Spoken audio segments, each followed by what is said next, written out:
경제 읽기 시간입니다. 중국의 경제 수도 상하이가 두 달간의 봉쇄를 풀고 정상화에 나섰습니다. 기업들이 다시 경제 활동을 시작할 수 있게 된 만큼 글로벌 공급망에도 숨통이 트이게 됐다는 기대감이 커지고 있는데요. 반면 단시일 안에 완전한 정상화를 갖추긴 어렵다는 지적도 함께 나오고 있습니다. 봉쇄 해제의 경제적 영향은 어떨지 김대호 경제학 박사와 함께 짚어보겠습니다. 어서 오십시오. 네, 반갑습니다. 예. 자, 어제를 기점으로 코로나19로 이제 봉쇄됐던 중국 상하이가 봉쇄 해제를 했습니다. 지금 정상적인 경제 활동이 가능해졌다는 소식인데 이게 지금 어떤 의미가 있는지 상황과 함께 짚어주시죠. 네, 상하이 하면 흔히 중국의 경제 수도라고 그럽니다. 예. 인구가 상하이시 한쪽에만 2,200만 명이고요. 그 일대에 창장 삼각주 특별경제구역까지 합하면 무려 인구가 2억. 그다음에 그 경제 지구의 땅 넓이는 한반도보다도 더 큽니다. 예. 이런 지역이 코로나19 때문에 상하이가 봉쇄가 되면서 창장 삼각주 지역이 전체가 마비가 됐거든요. 그러니까 그 상하이 자체로서도 경제 덩치가 워낙 큰데 상하이가 마비됨으로써 세계 경제, 중국 경제에 치명타를 줬고요. 특히 이 중국은 특히 중국 중에서도 상하이는 예. 세계 제조업의 스플라이 체인에서 그야말로 핀포인트 같은 역할을 해왔죠. 그러니까 제품 수준이 최고 수준은 아니었습니다만 중간 또는 중간 이하의 값싼 전 세계 제조 상품에 대한 소재, 부품, 이 생산량이 제일 많았거든요. 네. 근데 여기서 생산이 안 되니까 미국의 애플도 또 마이크로소프트도 우리나라 많은 기업들도 그 물류망이 마비가 돼서 엄청난 타격을 입었는데요. 예. 이게 65일 만에 일단 돌아왔습니다. 이것은 세계 경제 물류망에 어떤 물꼬를 트는 아주 중대한 전기가 될 것으로 보입니다. 물론 아직 완전하게 다 그 개선되지도 않고 몇 가지 문제점은 남아 있지만 그러나 일단 상하이가 돌아왔다. 예. 이것은 중국이 돌아온 것이고 세계 경제의 정상화에 거대한 한보를 내디뎠다는 점에서 상당한 경제적 의미가 있다고 볼 수 있겠습니다. 예, 상하이가 돌아왔다.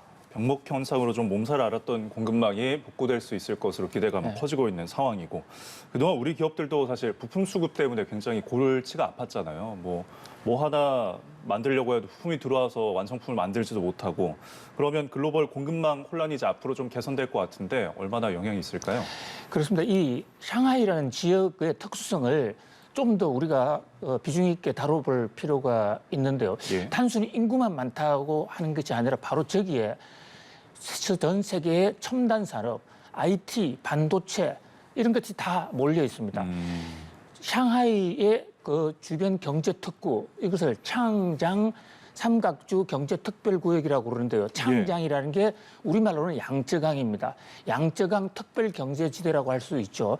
여기에 뭐 그 유명한 중국의 웬만한 유명한 기업들, 그러니까 알리바바, 마윈도 바로 그 출신이고요. 저장성, 안후이성까지를 절강성까지 포함하는 지역이거든요. 예. 특히 지금 반도체라든지 세계 경제에 물건을 만드는데 꼭 들어가야 될 어떤 IT 관련 부품들이 집중적으로 저기서 생산되어 왔는데 저게 마비가 되다 보니까 우리나라 그야말로 뭐 때 아닌 중국은 코로나를 알았지만 우리는 그 코로나를 해서 중국이 감기를 앓았다면 우리는 독감을 앓았고 전 세계가 휘청했습니다. 그런데 이제 이게 상당히 정상화됐다. 일단은 기업 활동은 완전 정상화가 됐습니다. 서비스 업체, 영화관이라든지 또는 뭐 음식점 이런 데는 아주 일부 뭐 제한이 되고 있습니다만은 사실상 완전 정상화에 거의 다가갔다. 그런 면에서 어떤 물류망 이제 갑자기 이제 생산을 재개하게 되면 또 그 생산 캐파에 한계가 있으니까 오늘부터 당장의 모든 제품을 그냥 과거에 못 받았던 65일 동안 못 받았던 제품을 바로 다 받는 것은 아니지만 예. 며칠이 지나면 받을 수 있다는 희망 이런 것 때문에 세계 경제 특히 제조업에는 중대한 전기가 왔다 이렇게 볼 수 있습니다. 예, 그렇습니다. 사실 근데 그 큰 기대감의 한편에는 또 우려도 있거든요. 뭐 비교를 하자면은 꺼진 용광로가 다시 이제 뜨거워지기 위해서는 좀 시간이 걸리는 것처럼 두 달 동안 멈춰 있었기 때문에 이 상하이를 인해서 경제가 다시 활성화되는 데는 좀 걸릴 것이다라는 시각인데 또 중국이 또 언제 또 봉쇄를 하거나 그럴 수 있는 위험 가능성, 그런 위기도 있잖아요. 그러면서 네. 중국에 대한 신뢰도도 떨어진 상황인데 어떻게 보시나요? 그렇습니다. 이번에 중국이 샹하이와 베이징에 대해서 참 전대미문의 강력한 봉쇄를 하면서 국제적인 신용을 많이 잃었습니다. 예. 봉쇄를 하려면 환자가 몇 명 이상 나왔을 때 또는 그 방역이 어느 정도 악화됐을 때 그런 기준이 있어야 되는데 그냥 뭐 10여 명 또는 100여 명 나왔다고 해서 일방적으로 문을 닫아버리게 되니까 예. 많은 해외 기업들이 이제 중국 사업하지 못하겠다. 샹하이 쪽에 있는 기업들이 다른 나라로 가겠다고 지금 선언을 하고 있고 또 중국 국내적으로 특히 심각한 문제는 인맥난입니다. 그러니까 인력난. 많은 사람들이 상하이에 갇혀 있고 집에서 교도소처럼 생활하다 보니까 예. 탈주해서 자기 고향으로 돌아가거나 다른 지역으로 간 경우가 많았고 특히 대도시는 돌아오지 않겠다라는 이런 인력들이 많거든요. 그러니까 공장은 문을 열었지만 일할 사람을 제때 마련할 수 없는 문제. 그밖에 이번에 중국의 이제 IT 규제라든지 이런 것 때문에 과연 중국에 제대로 투자하면 되겠느냐. 투자해서 예기치 않은 다른 돌발적인 상황 때문에 사업을 중간에 접어야 될지 모른다는 이런 우려 때문에 중국으로 들어올 물량들이 제대로 들어오지 않고 중국에 수출할 기업들도 돈을 제때 받지 못할 수 있다. 이래서 수도반은 이런 경우가 있기 때문에 예. 지금부터 중요한 것은 시진핑 국가주석을 비롯한 중국이 세계를 향해서 국제사회를 향해서 중국의 신용도, 중국은 어떤 경우에도 약속을 지킨다 하는 이런 신용도를 쌓는 게 굉장히 중요할 것 같고요. 예. 그게 담보만 된다면 2020년도 때도 처음에 우한에 코로나 생겼을 때 중국이 제일 먼저 타격을 입지 않았습니까? 그런데 가장 빨리 성장을 해서 6개월 이내에 성장률을 30%, 40% 끌어올린 중국에 또 저력이 있습니다. 예.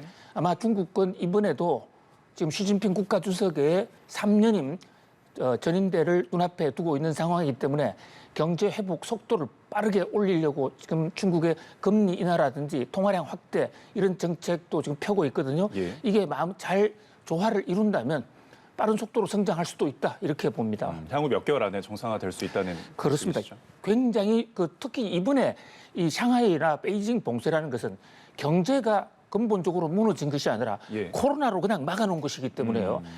그러니까 소비가 억제가 되고 생산, 특히 산업 생산 같은 것도 마이너스로 돌아갔는데 소비의 경우에는 보복 소비까지 겹쳐서 크게 플러스로 곧 반전이 될 것으로 보이고요. 예. 산업 생산도 인력난을 해소하는 대로 빠른 속도로 회복될 수 있다. 물론 당초에 중국 정부가 올해 예정한 목표한 게 5.5% 성장인데 거기에는 이르지 못할 가능성은 높지만 적어도 중국이 세계 경제에 큰 부담이 되는 예. 그런 상황은 일단 넘어섰다 이렇게 볼 수가 있습니다. 예, 앞으로 글로벌 공급망의 훈풍이 불기를 기대해 보겠습니다. 자, 다음 주제로 넘어와서요. 지금 올해 1분기만 이제 조사를 해봤는데 1인 가구의 소비 지출 가운데 주거 관련 비용이 가장 많은 것으로 나타났어요. 전체 이제 지출의 한 4분의 1 정도, 20.5% 정도인데 이 상황은 어떻게 보고 계신가요? 예, 주거비가 많다라는 얘기는 그만큼 살기가 어렵다라는 얘기입니다. 예. 사실 우리 경제 생활을 할 때 가장 만족감이 높은 것은 집에 땅을 깔고 누워 있는 것보다는 문화 생활을 한다든지 자기 개발, 공부를 한다든지 이런 거 아니겠습니까? 예. 그래서 경제학에서 지표가 높아질수록 나쁜 몇 가지 아주 나쁜 지표가 있는데요. 가장 대표적인 게 엥겔 계수라는 게 있습니다. 예. 엥겔 계수는 먹는 양이 전체 소득에서 차지하는 비중이 높으면 전형적인 후진국이다 이거거든요.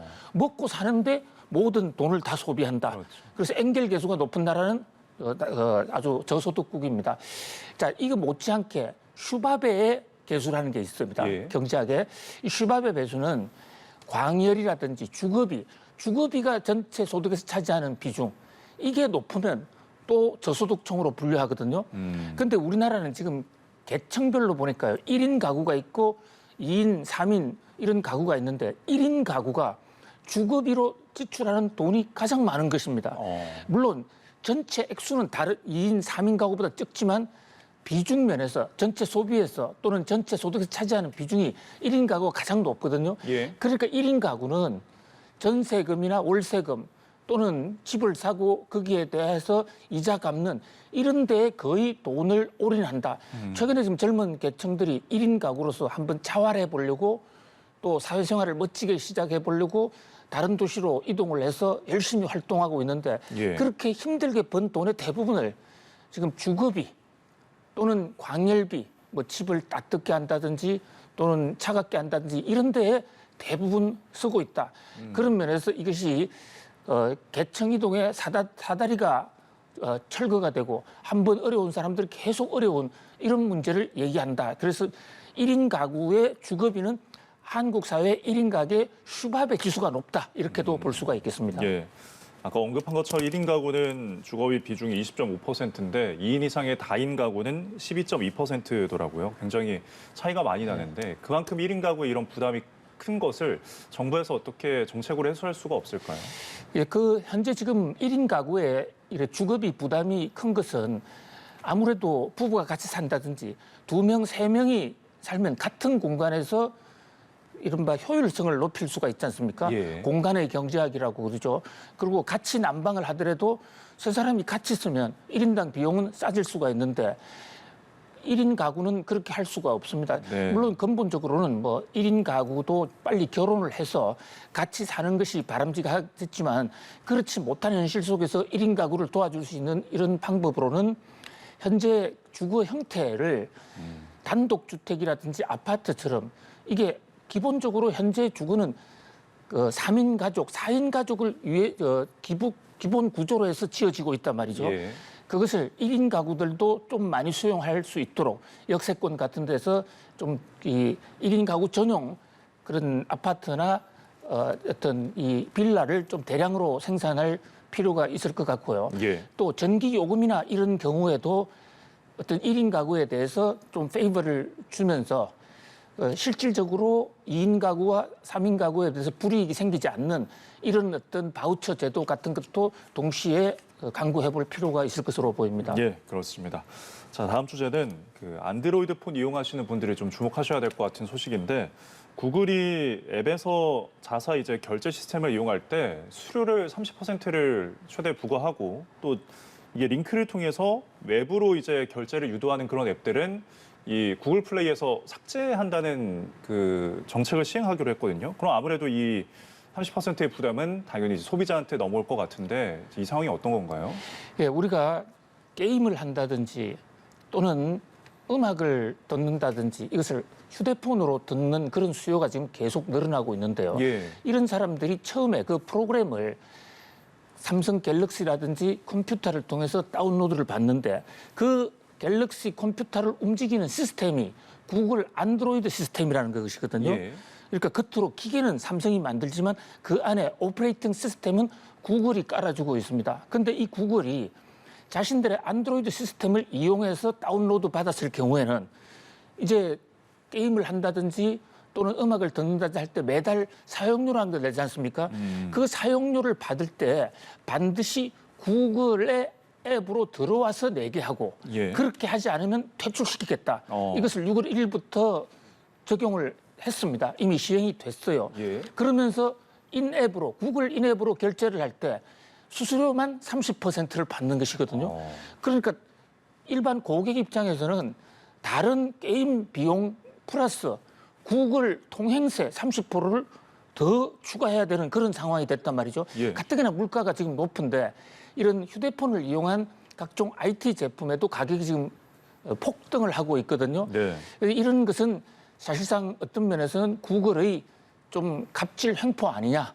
그런 면에서 전 세계가 이 구글과 애플의 이런 인앱 결제 갑질에 대해서 지금 비판을 하고 있는데 아주 한국에서는 구글이 아주 작심한 듯이 한국 고객들에게서는 정면으로 30% 때리는 정책을 예. 그런 어떤 눈치 보지 않고 지금 강행을 하고 있는 이런 상황입니다. 예. 소비자들의 문화 비용이 굉장히 늘어날 것 같은데 부담이 될 상황인데 사실 앞서서 구글이 이런 수수료 정책 때문에 국회에서 통과된 법이 있잖아요. 구글 갑질 방지법인데 이게 그러면 전혀 적용이 안 되는 건가요? 예, 우리가 한국 국회가 만든 구글 갑질 방지법 이것은 정확하게 그것은 구글 갑질 방지법은 닉네임이고요. 예. 정확한 법 이름은 전기통신사업법입니다. 예. 거기에 제50조에 다음 행위를 하여서는 아니 된다라고 못을 박았는데요. 이게 이제 6개월 전에 우리나라의 갑질 방지법은 세계 최초다 이래서 굉장히 주목을 끌었습니다. 그래서 애플이나 구글의 갑질을 방지할 수 있는 한국의 이 구글 갑질법을 우리도 받아서 모방을 해서 전 세계가 확산해야 되겠다라는 이런 전 세계의 모범이 되기도 했는데요. 예. 그런데 지금 구글은 이 법을 완전히 초월하고 있기 때문에 결과적으로 한국의 구글 갑질 방지법은 전 세계적인 코미디가 돼버린 것이죠. 방지한다고 그랬는데 아무런 방지 효과가 나고 있지 않습니까? 예. 나고 있지 않거든요. 그렇게 된 이유 중에 하나가 이 전기통신사업법 제50조를 국회가 만들면서 이 조항을 너무 애매하게 만들었습니다. 그러니까 이 50조 1항의 6호에는 앱 회사들이 독점적 지위를 남용해서 결제를 특정을 강요할 수 없다. 이렇게만 만들었어요. 네. 사실 이것은 이렇게 만들어야 되는 것이 아니고 인앱 결제만을 해서는 아니 된다. 바깥에 다른 아웃링크를 걸어서 결제도 해야 된다. 이렇게 걸었으면 이거 빠져나가지를 못할 텐데 예. 그 국제 통상 문제가 걸릴 것을 우려한 일부 국회의원들이 독점적 지위로 강제해서는 아니 된다. 이러니까 구글에서 꾀를 낸 겁니다. 근데 일부에서 꼼수죠. 그러니까 구글이 자기가 만든 것을 여러 개를 만들어 놓고 예. 그 중에서 선택하라 이러니까 이것은 독점적 지위를 남용해서 강제한 것이 아니다. 그래서 지금 법을 빠져나가는 것이죠. 예. 그래서 법은 있는데 제대로 감시 감독할 수가 없고 우리 방송통신위원회에서도 지금 사실상 말로는 규제하겠다고 그렇지만 네. 손을 놓고 있는 상황입니다. 알겠습니다. 사실 필요한 규제는 더 촘촘히 해야 될 것 같습니다. 지금까지 김대우 경제학 박사와 함께했습니다. 고맙습니다. 감사합니다.